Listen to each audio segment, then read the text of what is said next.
Assalamualaikum warahmatullahi wabarakatuh. Izin memperkenalkan diri, saya Aita Prayoga Pangestu dengan ujung NPM 114. Di sini kami dari kelompok 5 akan menjelaskan bab 7 yaitu tentang konsep motivasi.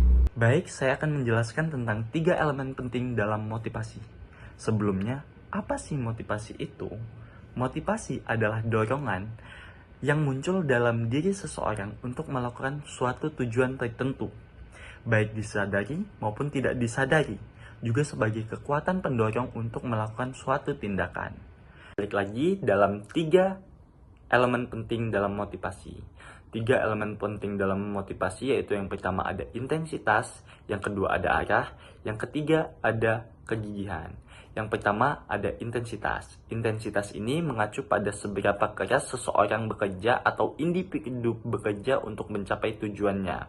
Contohnya itu seperti seorang mahasiswa yang ingin lulus dengan predikat cum laude, maka dia akan berusaha untuk belajar terus-menerus setiap hari, mengikuti les tambahan, dan mengorbankan waktu luangnya untuk belajar. Nah, tingkat usaha yang tinggi inilah yang menunjukkan intensitas dalam motivasi. Yang kedua ada arah. Intensitas itu perlu disalurkan ke arah yang sesuai dan bermanfaat untuk mendorong hasil kinerja pekerjaan yang baik. Arah berkaitan dengan bagaimana energi atau usaha diarahkan menuju suatu tujuan yang spesifik. Yang ketiga ada kegigihan. Kegigihan adalah konsistensi dan kemampuan seseorang untuk tetap berusaha, meskipun usahanya itu mengalami hambatan, kesulitan, atau rintangan dalam usahanya. Selanjutnya saya akan membahas tentang teori klasik motivasi yang pada umumnya dikenal orang-orang terbagi atas 3. Yang pertama adalah teori hierarki kebutuhan dari Maslow. Teori ini menyatakan bahwa kebutuhan manusia itu terbagi atas 5 tingkatan. Yang pertama adalah kebutuhan fisiologis, keamanan, sosial, penghargaan, dan aktualisasi. Teori ini juga mengatakan bahwa manusia termotivasi ketika kebutuhan dasarnya telah terpenuhi, maka dia akan termotivasi untuk meningkatkan atau mencukupi kebutuhan yang lebih tinggi. Selanjutnya adalah teori 2 faktor dari Herzberg yang memisahkan motivasi menjadi 2 kategori. Yang pertama, faktor motivator. Motivator ini maksudnya adalah faktor kepuasan atau prestasi yang dimiliki yang meningkatkan kepuasan terhadap diri sendiri dan orang lain. Selanjutnya adalah faktor higien atau faktor yang membuat orang termotivasi karena gaji atau imbalan dan kondisi kerja yang mencegah ketidakpuasan. Selanjutnya adalah teori X dan Y, di mana kita ketahui teori X ini menyatakan bahwa orang-orang itu seperti orang-orang yang tergolong dalam kategori malas dan bisa termotivasi karena suatu imbalan atau gaji yang besar. Selanjutnya ada pula teori X yang menganggap bahwa pekerja termotivasi secara intrinsik, bertanggung jawab, dan juga kreatif. Oke, selanjutnya ada teori motivasi kontemporer berbasis konten. Teori ini berfokus pada apa yang memotivasi seseorang, yaitu hal-hal yang dianggap sebagai kebutuhan dalam hidup. Teori ini beranggapan bahwa motivasi seseorang itu didasarkan pada keinginan untuk mendapatkan hal-hal yang dianggapnya dibutuhkan. Contoh dari teori ini adalah teori hierarki kebutuhan Maslow, teori E.R.G. Alderfer, teori motivasi berprestasi McClellan, dan teori 2 faktor Herzberg. Dalam teori motivasi kontemporer berbasis konten, itu ada beberapa teori lagi. Yang pertama itu ada teori penentuan nasib sendiri, yaitu sebuah metode teori motivasi di tempat kerja yang berkaitan dengan otonomi, motivasi intrinsik, motivasi ekstrinsik, dan pemuasan kebutuhan kerja psikologis. Kemudian ada teori evaluasi kognitif. Teori ini merupakan subteori dari teori penentuan nasib sendiri, di mana penghargaan ekstrinsik itu adalah suatu perilaku yang cenderung menurunkan tingkat motivasi secara keseluruhan jika penghargaan tersebut itu dilihat sebagai sesuatu yang mengendalikan atau mengurangi rasa kompetensi seseorang. Selanjutnya teori kesesuaian diri, tingkat di mana alasan seseorang dalam mengejar tujuan konsisten dengan minat dan nilai-nilai inti mereka. Kemudian yang terakhir ada kebutuhan psikologis dasar, adalah kebutuhan yang berkaitan dengan kondisi batin atau rohani seseorang. Seperti contohnya itu otonomi, yaitu perasaan bahwa seseorang itu memiliki pilihan dan mendukung perilaku dengan sukarela. Kemudian ada kompetensi, yaitu kebutuhan untuk menjadi terampil, kompeten, dan diakui atas prestasi dan keterampilan. Terus juga ada keterhubungan, yaitu kebutuhan untuk disayangi dan diterima, serta untuk merasa menjadi bagian dari suatu kelompok. Selanjutnya adalah teori fokus regulasi. Teori ini adalah teori psikologi yang mempelajari motivasi dan persepsi manusia dalam mengambil keputusan dan menilai sesuatu. Teori ini memiliki dua fokus. Fokus yang pertama itu adalah fokus promosi, yaitu strategi pengaturan diri yang melibatkan upaya mencapai tujuan melalui kemajuan dan pencapaian. Dan fokus yang kedua itu ada fokus pencegahan, adalah strategi pengaturan diri yang melibatkan upaya mencapai tujuan dengan memenuhi tugas dan kewajiban serta menghindari kegagalan. Kemudian ada teori keterlibatan pekerjaan, yaitu investasi energi fisik, kognitif, dan emosional karyawan ke dalam kinerja pekerjaan. Teori ini menyatakan bahwa keterlibatan kerja adalah tingkat di mana seseorang menunjukkan preferensi diri dalam tugas pekerjaan. Keterlibatan kerja dapat meningkatkan hubungan diri dan pekerjaan sehingga meningkatkan kinerja peran. Materi selanjutnya yaitu memahami perbedaan antara teori motivasi berbasis konteks, yaitu teori penguatan dan teori pembelajaran sosial. Apa itu teori penguatan dan apa itu teori pembelajaran sosial? Teori penguatan di sini yaitu suatu teori yang menyatakan bahwa perilaku merupakan fungsi dari konsekuensinya. Sedangkan teori pembelajaran sosial yaitu pandangan bahwa kita dapat belajar melalui observasi dan pengalaman langsung. Berikut penjelasan lebih lanjutnya. Teori penguatan. Teori penguatan menyatakan bahwa penguatan mengkondisikan perilaku. Teori penguatan bersifat behavioris, artinya teori ini menggambarkan perilaku yang disebabkan oleh konteks atau lingkungan. Menurut para behavioris, dengan kejadian kognitif internal seperti aspek psikologis otonomi, fokus regulasi, atau keterlibatan kerja atau teori berbasis proses yang akan datang.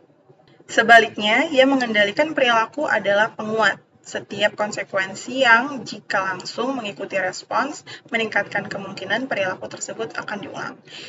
Contoh dari teori penguatan ini yaitu misalnya, seorang karyawan yang mencapai target penjualan bulanan akan diberikan bonus atau penghargaan berupa voucher belanja. Hal ini membuat karyawan termotivasi untuk terus mencapai target atau memaksimalkan pekerjaannya. Selanjutnya adalah teori pembelajaran sosial. Teori pembelajaran sosial ini sama seperti teori penguatan, mengasumsikan perilaku merupakan fungsi dari konsekuensi. Tetapi, teori ini juga menjelaskan efek observasi dan persepsi dalam motivasi. Orang merespon cara mereka memandang dan mendefinisikan konsekuensi, bukan konsekuensi objektif itu sendiri. Sebagai komponen penting dari teori pembelajaran sosial ini, yaitu orang belajar dari dan meniru perilaku mereka dari orang lain. Lebih khusus lagi, mereka memperhatikan apa yang dilakukan orang lain itu, mengingat dan menyimpan apa yang mereka lakukan, dan mereproduksi perilaku dari ingatan. Selain itu, kita cenderung mengulangi perilaku di masa mendatang jika perilaku tersebut juga diperkuat oleh model, misalnya umpan balik positif dari pelatih atau pembina. Jadi contohnya di teori pembelajaran sosial ini, misalnya seorang karyawan baru mengamati rekan kerjanya dalam bersikap, berperilaku, berinteraksi dengan pelanggannya dengan sangat baik sehingga mendapatkan umpan balik yang baik dari pelanggan. Dengan itu, karyawan baru ini meniru perilaku dari rekan kerjanya ini agar bisa mendapatkan umpan balik dari pelanggan juga. Jadi motivasinya di situ. Oke, selanjutnya itu teori motivasi kontemporer berbasis proses. Yang pertama itu teori harapan. Suatu teori yang menyatakan bahwa kekuatan kecenderungan untuk bertindak dengan cara tertentu bergantung pada kekuatan harapan bahwa tindakan tersebut akan diikuti oleh hasil tertentu dan pada daya tarik hasil tersebut bagi individu. Nah, dalam praktiknya, karyawan itu akan termotivasi untuk mengarahkan upaya yang paling tinggi ketika mereka percaya bahwa hal ini akan menghasilkan penilaian kinerja yang lebih baik. Nah, penilaian kinerja yang lebih baik itu juga bisa menghasilkan penghargaan organisasi seperti kenaikan pada gaji. Oleh karena itu, teori ini berfokus pada 3 hubungan. Yang pertama yaitu harapan, hubungan antara usaha dan juga kinerja. Tingkat keyakinan individu bahwa mengerahkan sejumlah usaha akan menghasilkan kinerja. Yang kedua yaitu instrumentasi, hubungan antara kinerja dan juga penghargaan. Tingkat keyakinan individu bahwa kinerja pada tingkat tertentu akan menghasilkan pencapaian hasil yang diinginkan. Lalu yang ketiga yaitu valensi, hubungan antara penghargaan dan juga tujuan pribadi. tingkat di mana atau penghargaan organisasi memenuhi tujuan atau kebutuhan pribadi individu dan daya tarik dari potensi imbalan tersebut bagi individu. Selanjutnya teori kedua yaitu teori penetapan tujuan. Sebuah teori yang menyatakan bahwa niat untuk bekerja menuju suatu tujuan dianggap sebagai suatu hal yang utama, sumber motivasi kerja dan mengarah pada peningkatan pertunjukan. Menurut teori dan bukti selama puluhan tahun yang mendukungnya, penetapan tujuan melakukan 4 hal. Yang pertama yaitu mengarahkan perhatian, yang kedua memobilisasi upaya, yang ketiga mendorong kegigihan, dan yang terakhir itu memfasilitasi pengembangan strategi. Awal mula dari teori ini pertama kali diperkenalkan oleh Edwin Locke pada tahun 1960-an. Teori ini didasarkan pada premis bahwa tujuan yang jelas dan menantang dapat meningkatkan motivasi dan kinerja seseorang. Teori ini berfokus pada bagaimana proses penetapan tujuan mempengaruhi kinerja dan menunjukkan bahwa orang akan lebih termotivasi jika mereka memiliki tujuan yang jelas, realistis, tetapi cukup menantang untuk meningkatkan kemampuan mereka. Di samping itu, Locke juga menekankan pentingnya umpan balik dalam proses pencapaian tujuan, karena umpan balik itu memungkinkan individu untuk mengetahui sejauh mana mereka telah mendekati tujuan mereka dan apakah mereka perlu menyesuaikan strategi dan usaha mereka.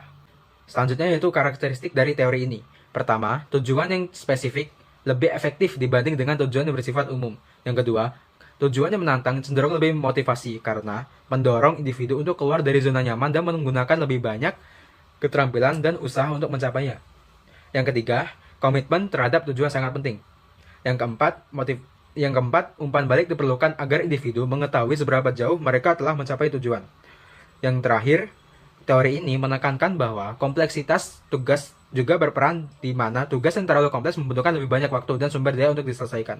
Faktor-faktor yang dapat membantu atau merugikan penetapan tujuan. Yang pertama yaitu goal commitment. Ketika individu memiliki komitmen yang tinggi terhadap tujuan, mereka akan lebih termotivasi untuk bekerja dan tidak mudah menyerah meskipun menghadapi tantangan atau hambatan. Yang kedua yaitu karakteristik tugas, mengacu pada berbagai aspek dari suatu tugas untuk mempengaruhi bagaimana individu berinteraksi dengannya, terutama dalam konteks penetapan tujuan dan motivasi.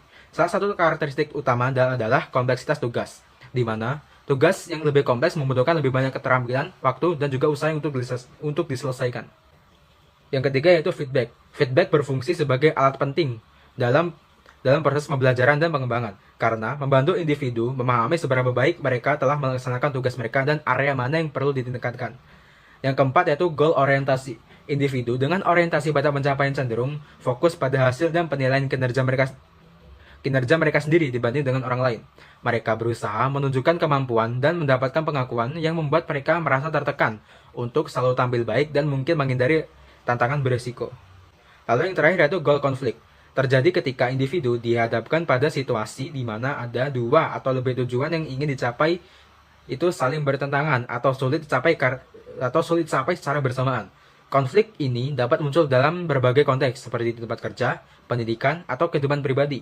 Salah satu jenis konfliknya adalah konflik tujuan yang bersaing, di mana pencapaian suatu tujuan dapat menghalangi pencapaian tujuan lain. Selanjutnya adalah teori efikasi diri yang mengacu pada keyakinan terhadap diri sendiri, di mana semakin kita yakin terhadap kemampuan kita sendiri, maka peluang keberhasilan akan menjadi lebih besar. Dalam situasi sulit, orang dengan efikasi diri rendah cenderung mengurangi usaha mereka atau dapat menyerah, sedangkan mereka yang memiliki efikasi diri yang tinggi akan berusaha terus semaksimal mungkin untuk menguasai tantangan. Selanjutnya adalah meningkatkan kemanjuran diri. Meningkatkan kemanjuran diri ini dapat dilakukan dengan menggabungkan teori penetapan tujuan dan teori efikasi diri. Manajer yang suportif yang menetapkan tujuan sulit bagi karyawannya dapat membuat mereka memiliki tingkat efikasi diri yang lebih tinggi dan menetapkan tujuan yang lebih tinggi untuk kinerja mereka sendiri. Selanjutnya adalah 4 cara untuk meningkatkan efikasi diri. Yang pertama adalah dengan memberikan karyawan pengalaman yang relevan dengan tugas, yaitu penugasan yang inaktif. Selanjutnya adalah izinkan mereka untuk melihat orang lain mengerjakan tugas, yaitu permodelan secara tidak langsung. Ketiga adalah yakinkan karyawan, beritahu mereka bahwa mereka memiliki apa yang diperlukan untuk mengerjakan tugas, yaitu persuasi verbal, dan yang terakhir adalah beritahu mereka untuk bersemangat untuk mengerjakan tugas-tugas yang diberikan. Selanjutnya adalah efek Pygmalion, yang dimana efek ini merupakan bentuk ramalan yang terpenuhi dengan sendirinya, di mana kita mempercayai sesuatu dapat menjadikan kenyataan.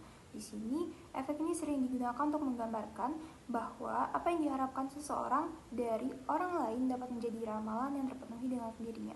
Misalnya, kita di suatu kantor melihat seseorang dengan potensi menjadi seorang pemimpin, dan di mana kita berasumsi atau melakukan suatu hal yang menganggap bahwa dia adalah seorang pemimpin, sehingga pada akhirnya dia menjadi seorang pemimpin di perusahaan tersebut. Pendekatan Pygmalion dapat efektif di tempat kerja dengan hasil yang dapat ditiru dan efek yang ditingkatkan ketika hubungan pemimpin dan bawahan kuat. Yang selanjutnya adalah keadilan organisasi. Keadilan organisasi mengacu pada persepsi individu tentang sejauh mana perlakuan yang mereka terima di tempat kerja, adil atau tidak. Persepsi ini sangat mempengaruhi sikap dan perilaku karyawan, seperti kepuasan kerja, komitmen organisasi, dan kinerja. Jenis-jenis keadilan organisasi. Yang pertama adalah keadilan distributif. Keadilan yang dirasakan dalam hal jumlah dan alokasi imbalan di antara individu. Yang kedua adalah keadilan prosedural. Keadilan yang dirasakan dalam proses yang digunakan untuk menentukan distribusi imbalan. Yang ketiga adalah keadilan informasional. Tingkat di mana karyawan diberikan penjelasan yang jujur atas keputusan yang diambil. Yang keempat adalah keadilan interpersonal, tingkat di mana karyawan diperlakukan dengan bermartabat dan hormat. Lalu ada hasil keadilan. Keadilan di tempat kerja sangat penting bagi karyawan. Ketika karyawan merasa diperlakukan adil, mereka cenderung lebih produktif, loyal, dan merasa lebih baik secara emosional. Namun, mencapai keadilan bisa menjadi tantangan karena persepsi keadilan bersifat subjektif dan terkadang sulit untuk memenuhi semua kebutuhan karyawan. Oleh karena itu, penting bagi organisasi untuk secara konsisten berusaha menciptakan lingkungan kerja yang adil dan transparan. Lalu yang selanjutnya adalah budaya dan keadilan. Konsep keadilan di tempat kerja sangat dipengaruhi oleh budaya, meskipun prinsip dasar seperti penghargaan berdasarkan kinerja diakui secara universal, cara menilai kinerja dan memberikan penghargaan berbeda-beda antar negara. Negara dengan nilai individualistis cenderung lebih menghargai keadilan, sementara reaksi terhadap ketidakadilan pun bervariasi tergantung pada budaya. Faktor seperti status sosial, prestasi individu, dan orientasi materialistik atau relasional juga mempengaruhi persepsi keadilan. Oleh karena itu, manajer internasional perlu memahami keragaman budaya dalam tim untuk menciptakan lingkungan kerja yang adil dan efektif. Selanjutnya ada teori motivasi kontemporer berbasis konten. Teori motivasi kontemporer saling melengkapi dengan memberikan pandangan yang lebih menyeluruh tentang motivasi manusia. Nah, di sini ada contoh, misalnya teori harapan Fromm dan teori penetapan tujuan Lutke dan Latham bekerja bersama, di mana ekspektasi keberhasilan lebih kuat jika tujuan yang ditetapkan jelas. Teori keadilan Adam mendukung motivasi dengan memastikan bahwa individu merasa imbalannya adil, yang sejalan dengan teori reinforcement Skinner tentang pengulangan perilaku yang diberikan penghargaan. Nah, selanjutnya ada self-determination theory atau motivasi intrinsik. Itu melengkapi harapan di mana seseorang lebih termotivasi jika usahanya sesuai dengan minat pribadi dan ekspektasi hasilnya jelas. Integrasi ini menciptakan pemahaman yang lebih komprehensif tentang motivasi, baik dari faktor eksternal maupun dari faktor internal. Baik, mungkin sekian presentasi dari kami. Terima kasih untuk atensi teman-teman sekalian, dan terima kasih juga untuk Ibu Dr. Nova Magdianas, SEMM, selaku dosen pengampu kita. Mohon maaf apabila ada kesalahan. Kami akhiri, wabillahi taufiq walhidayah, wassalamualaikum warahmatullahi wabarakatuh.